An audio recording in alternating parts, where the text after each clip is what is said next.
The United Assassins Association and their ranking system give people with the right skills a new position of power that they can use to make a living doing what they do best: killing. Though those who engorge themselves too much on the murder find their lives growing empty inside, and thus to fill the void forming in themselves, they forge ideologies and philosophies on life and death, given that they are constantly surrounded by it. And it's these ideas that end up impacting Travis Touchdown the most on his rise to the top, as he cuts his way through these people. But in his fight for the second-ranked position, he encounters a person who, instead of enlightening him with some sort of philosophy or an idea, they act more as a twisted mirror into a possible future for Travis if he lets himself become obsessed with revenge and consumed by murder. This assassin is the bubblegum fatale with a beer, a bat, and a bad attitude. You think you're sad, don't ya?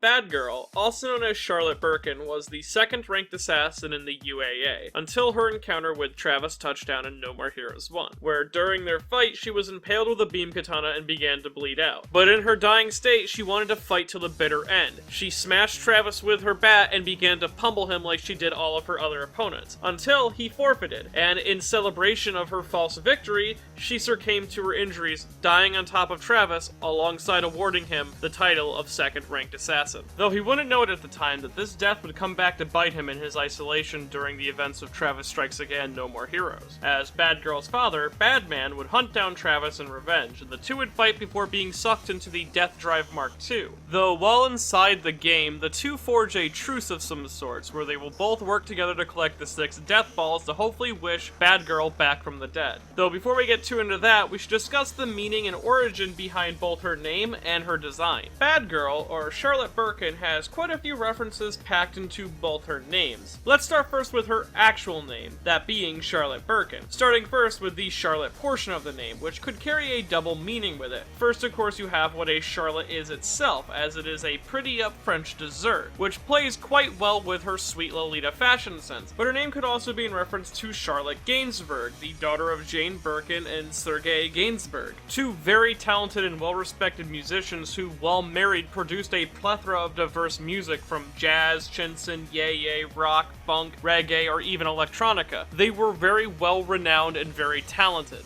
And Suda would use the name Gainsbourg again in another one of his works later down the road, this being the radio drama Snatcher with a D, which was a prequel to Hideo Kojima's own story Snatcher, where the lead, Jean-Jacques Gibson, meets up with his informant, Christine Gainsbourg. And now this connection to Gainsbourg could also work as a connection to Birkin, as Charlotte Gainsbourg's mother is Jane Birkin. But we also know if we trace the Birkin name back to its origins, we get her father Badman's real name, Shigeki Birkin, which was revealed 2 years prior to No More Heroes' own release, that being in the 2005 prequel novel to Killer 7, Killer is Dead, not to be mistaken with the 2013 video game release Killer is Dead, even though they were both made by Suda. This name is likely in reference to the last name of the Umbrella scientist William Birkin from the Resident Evil series, as Suda was able to make it big with Killer 7 thanks to the help of Shinji Mikami, one of his close friends in the gaming industry and the father of Resident Evil. Though speaking of Killer 7, Charlotte's assassin name, Bad Girl, while obviously being chosen because of the harmonious connection between bad and bat, given that she uses a bat for a weapon, seems to originate from Killer 7, appearing on one of the shirts that Travis Bell wears throughout the game. Alongside this, it also makes a future appearance in the Silver Case as a bar, likely in reference to Bad Girl's own drinking problem. But with it appearing in Killer 7, No More Heroes, and the Silver Case, that makes 3 appearances of this name, and 3 actually seems to be a running theme with Bad Girl as a character. Because as of Travis Strikes Again, Bad Girl is closely connected to the number 3, as it appears a dozen different times in a dozen different ways throughout her character. Starting first with the fact that even though she's the second-ranked assassin in the UAA, she's the 3rd new assassin to appear before the end of the game, with the second being Darkstar and the last being Jean. Though Jean isn't really part of the ranking system, so you can decide to count her if you want, she is still the last assassin that you meet, making her the last assassin to be introduced. Along with this, Bad Girl is also the third of 4 women that Travis kills throughout the course of the game, as he fights 5 of them, but he spares Shinobu, causes the death of both Holly Summer and Speedbuster before he kills Bad Girl, making her the third, and the fourth one is obviously Jean. Next we have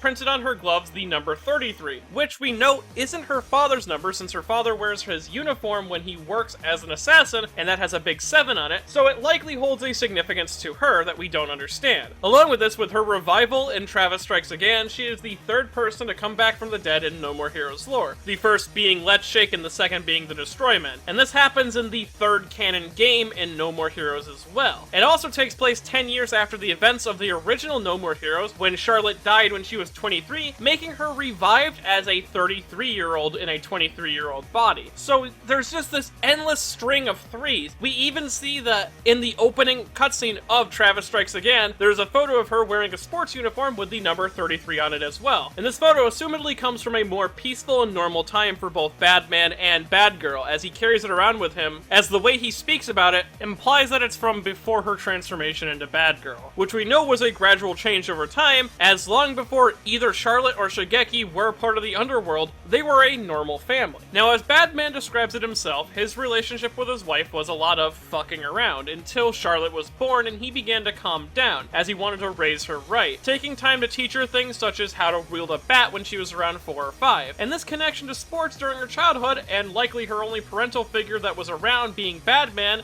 since her mother died at some point, must have led Charlotte to, assumedly, pick up sports herself, which is likely what led to that picture. And we also know that she loved and understood her father quite a lot, as after his injury that led him down the road to being Badman, she would visit him in the hospital, bringing him a beer and a bat instead of flowers like someone would assume. Though he would soon find a new profession, as Badman became an assassin, killing people with the gifted bat from his daughter and wearing his old baseball uniform around. And around the time that he became a veteran at assassin work, his daughter disappeared. Him just assuming that she ran off and fucked around like he did when he was a kid, but little did he know while he was in a coma, Greco, one of the members of the headhunters that worked with Badman, picked up Charlotte and conducted an experiment on her, seeing Badman's killer instinct in her eyes, and subjecting her to near-death experiences, setting her up in an electric chair and shocking her until she was on the verge of death. And this brush with death, alongside possibly being let in on what her father did as his profession, awakened something in Charlotte. She asked to be entered into the world of above-ground assassin organizations, and for her matches to be filmed and sent to her father. She debuted in the UAA in a deathmatch against an assassin named Bogart, likely the number 2 assassin before her, who was a fat, chainsaw-wielding psychopath, but with a swift blow to the legs and 22 slugs to the head, Charlotte took her first professional kill. And soon, this would become a weekly ordeal, where she'd kill a challenger every few days and have the video sent off to her dad, in a desperate bid to win his praise in some way, all until killing became too routine for her. Badman describing his daughter as becoming someone who already looked dead inside, no longer his little Charlotte, an assassin doll locked in an unreal world, or an idol of murder. And we can literally see how routine killing became for Bad Girl, as her stage literally has a conveyor belt of criminals that she can murder endlessly, working almost exactly like a pitching machine. She lines up at the batter's mount and swings away, killing them instantly and disposing of them just as quick, taking small jolts of pleasure out of their death before instantly losing any joy, completely desensitizing her to murder and filling her with nothing but anger and emptiness. At 23, she was many things: the second-ranked assassin in the UAA, an alcoholic, and a perverted murdering psychopath. She was just working the daily grind, as she describes it, like her father, someone she looked up to. She had become, in sense, a dark twist on the person Travis could have become, alongside the reflection of what her father did become, as she's someone completely desensitized to violence and murder, but has nothing to work for in the outside world. And it's this work that makes her empty inside, leading to her aggressive and angry attitude and her drinking problem and her obsession with murder. But alongside her connection to Travis, I feel like Bad Girl also represents celebrities who hit it big too young. She's overwhelmed with the rush at being at the top, but over time it eats away at your sanity. She's almost a perfect combination of both the Japanese and American pop celebrity, with her Lolita fashion harkening to idol culture of Japan, and her bleached blonde hair and dark eye makeup representing the American pop star of some ways. She actually, ironically, looks a bit like Britney Spears, who, coincidentally, had their own personal breakdown the same year that No More Heroes released. It's also possible that due to her raunchy nature and her sexual outfit and her name being Bad Girl, she represents someone who works in the porn industry, or is at least a take on someone who works in the porn industry and how destructive of a field that can be, chasing those small rushes of pleasure while working dirty jobs and dismissing anyone who looks down at you saying it's just a job. And given that she has a theme of both sports during the game and in her backstory, it's possibly a direct reference to the fate of some pro wrestlers who retire from pro wrestling and go into porn, and how they begin to self-destruct in that industry. Especially since we know that Suda is a huge fan of pro wrestling, and he's wrote darker pro wrestling stories before, so it's not out of the question that he's seen at least one of these horror stories that happens to these men and women who leave pro wrestling and enter porn. And this angle of her representing a sex worker in some way is reinforced by her boss theme, Pleather for Breakfast, with the song itself being a loud bumping beat that mixes together synthesized moans with more intimate whisper-spoken lyrics.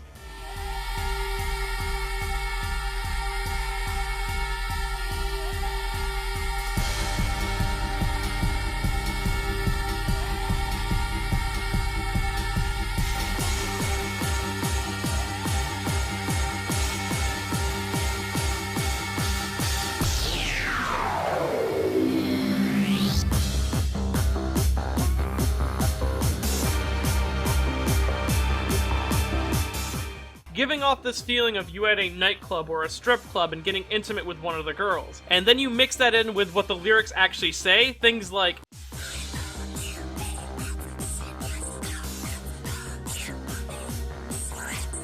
repeated a multitude of times. It's as if the singer itself is the girl that you're meeting with. She's someone who, given the fact that the lyrics are repeated multiple times, says this line to multiple people, or she is sleeping around with multiple people. And it doesn't take a lot of effort to read between the lines of those lyrics, especially so given the environment that the song is trying to give off. And you could even argue that all these sexual themes about her character are supposed to imply a sort of intimacy with death and murder that Bad Girl feels, as she actively seeks comfort in killing, doing so for pleasure, or even using it as a way to obtain praise in some way. And of course, you can't overlook the fact that her death comes from being impaled with a sword that is frequently used to represent Travis's own dick, and then being called a naughty girls need spankings. And this swapping of sex for murder works well as a commentary for people's, or more specifically, Western views on sex or sexual themes in media. As a game where the bad girl we have now, this perverted killing maniac, is fine, but if she were to actually have the sex worker implications and be the sex worker that she is implied to be, this would have never gotten the green light. In fact, even though it's a joke segment, an implication exactly like that appears in Jean's own spiel before her boss fight, the one that she has to fast forward through in order to make sure No More Heroes wouldn't become No More Heroes forever.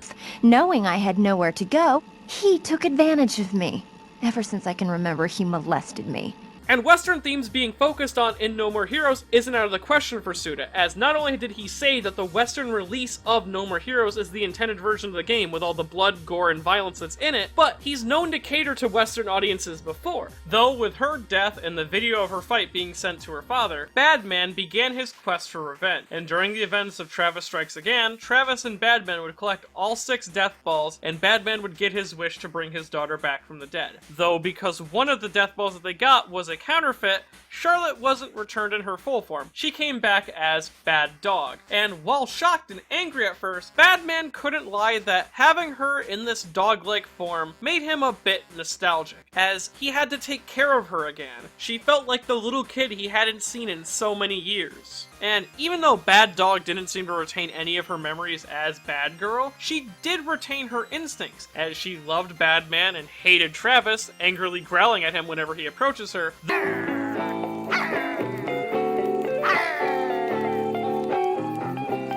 Though soon Travis would acquire the real 6th death ball, and not wanting to disappoint fans because they promised Bad Girl as DLC, Badman gets his real wish granted, as Bad Girl returns from the dead. Though with her return, it becomes very apparent to the both of them that they're no longer the people they were when they last actually knew each other. They weren't Shigeki and Charlotte anymore, they were Badman and Bad Girl. But they were still family, and that's all you need at the end of the day. And that's basically it for Bad Girl. Canonically, she's back from the dead and gearing up for a possible role in an upcoming No More Heroes 3, and given her multiple connections to the number 3, I would be surprised if she wasn't involved in the game in some way. Maybe a supporting character similar to Shinobu and Henry in the second game, or maybe she'll prove Travis's worries right and attack him again for revenge, trying to claim her title back. Or maybe she'll just have a short cameo that leads into her own spin-off game. There's enough content between her and Badman and the possible organization hunting them down that Suda could easily create a game that fits within his Kill the Past themes, along with being different enough for No More Heroes to justify its existence. But overall, I expect Bad Girl to have some involvement in some future series. Or maybe all those threes were just leading up to her return in the third No More Heroes game, which is Travis Strikes Again. There's no way to be sure with Suda sometimes. And if you're craving more No More Heroes content, or Suda51 content in specific, there's a great series of videos out there detailing his career in the gaming industry called Deadly Individualism, made by Henry Perez, which are a fantastic set of videos that helped me a lot when making videos on Suda-based subjects. So please go check them out, they're fantastic. I've watched all of them at least a couple times. And if you enjoyed this video and want to see more videos like it in the future, I have a Patreon at patreon.com/ManyNotTheBadGuy. And if you want to be a naughty girl, well, you can do so by buying a copy of Shimonetta, a boring world where the concept of dirty jokes doesn't exist at buyshimonetta.com.